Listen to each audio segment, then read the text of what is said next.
അസ്സലാമു അലൈക്കും വറഹ്മത്തുള്ളാഹി. ബഹുമാനികളെ, പരിശുദ്ധമായ മക്കയുടെ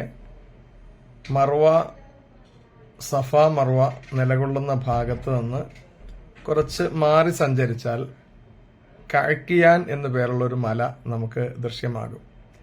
ഈ കാക്കിയാൻ മലയ്ക്ക് ചരിത്രപരമായി ഒരുപാട് സംഭവങ്ങൾ പറയാനുണ്ട്. അതിൽ പ്രധാനപ്പെട്ട ഒന്നാണ് നബി സല്ലല്ലാഹു അലൈഹി വസല്ലം തങ്ങൾ ചന്ദ്രനെ പിളർത്തിയ സംഭവം നടന്നപ്പോൾ അതിന്റെ ഒരു ഭാഗം കാക്കിയാൻ മലയുടെ മുകളിലേക്ക് മാറി നിന്ന കഥ. ഇൻഷാ അല്ലാഹ് ഇന്ന് അതിനെ സംബന്ധിച്ച് നമുക്ക് വ്യക്തമായ ഒരു ദൃഷ്ടാന്തം ആവശ്യപ്പെട്ട് അബൂജഹലും കൂട്ടാളികളും ആദരവായ റസൂൽ കരീം സല്ലല്ലാഹു അലൈഹി വസല്ലമകളെ പരിഹാസത്തിന്റെ വലിയ ഒരു ഭാഗത്തേക്ക് പോയപ്പോഴാണ് ആദരവായ റസൂൽ കരീം സല്ലല്ലാഹു അലൈഹി വസല്ലമ തങ്ങൾ ചന്ദ്രനെ പിളർത്തുക എന്നുള്ള ശ്രമകരമായ ആ ഒരു മുഅ്ജിസത്തിലേക്ക് നബി സല്ലല്ലാഹു അലൈഹി വസല്ലമക്ക് പോകേണ്ടി വന്നത്. ശത്രുക്കൾ മുഴുവനും പരിഹസിക്കുകയും നബി സല്ലല്ലാഹു അലൈഹി വസല്ലമകളോട് ചന്ദ്രനെ പിളർത്തി കാണിക്കാൻ ആവശ്യപ്പെടുകയും ചെയ്തപ്പോൾ വല്ലാത്ത പ്രതിസന്ധിയിലായ നബി സല്ലല്ലാഹു അലൈഹി വസല്ലമകളോട് ജിബ്രീൽ അലൈഹിസ്സലാത്തു വസ്സലാം വരികയും ശത്രുക്കളുടെ മുന്നിൽ അങ്ങ് അപമാനിതനാകുന്നത് അള്ളാഹു ഇഷ്ടപ്പെടുന്നില്ല, അതുകൊണ്ട്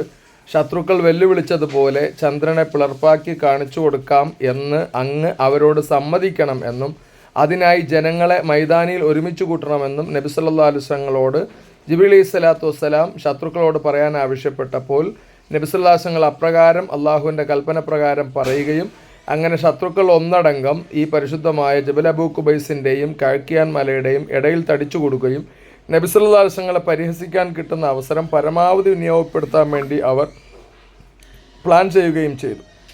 അവസാനം ജനങ്ങൾ ആവശ്യപ്പെട്ട സമയത്ത് ഹബീബായ റസൂൽ കരീം സല്ലല്ലാഹു അലൈഹി വസല്ലം ഉദിച്ചു നിൽക്കുന്ന പൂർണ്ണ ചന്ദ്രന് നേരെ അള്ളാഹുവിൻ്റെ കൽപ്പന പ്രകാരം അവിടുന്ന് മുസബ്ബഹത്തായ വിരൽ ഉയർത്തുകയും ആ വിരൽ ചന്ദ്രൻ്റെ നേരെ അവിടുന്ന് ചലിപ്പിക്കുകയും ചെയ്തപ്പോൾ ചന്ദ്രനിൽ ഒരു കറുത്ത വര വീഴുകയും നബി സല്ലല്ലാഹു അലൈഹി വസല്ലമയുടെ വിരൽ മറുഭാഗത്തേക്ക് എത്തിയപ്പോൾ ആ കറുത്ത വര ചന്ദ്രനിൽ പൂർത്തിയാവുകയും ചെയ്തു.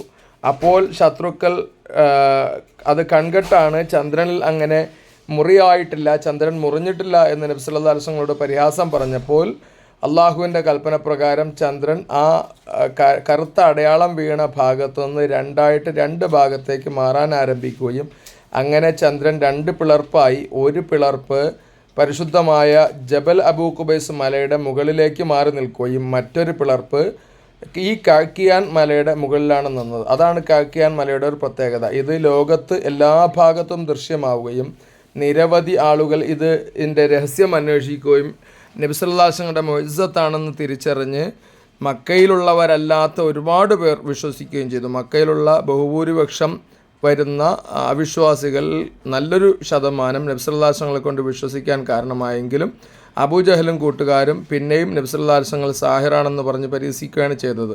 ഒരു വേള കേരളത്തിൽ നിന്നുള്ള ചേരമാൻ പെരുമാൾ രാജാവ് രാത്രി ഉദ്യാനത്തിൽ ഉലാത്തുന്ന സമയത്ത് ഈ ദൃഷ്ടാന്തം കണ്ടുവെന്നും അതിനെ തുടർന്നാണ് നബി സല്ലല്ലാഹു അലൈഹി വസല്ലമയുടെ അടുക്കലേക്ക് പോകാൻ തീരുമാനിച്ചതെന്നും ചരിത്രത്തിൽ രേഖപ്പെടുത്തപ്പെടുന്നു.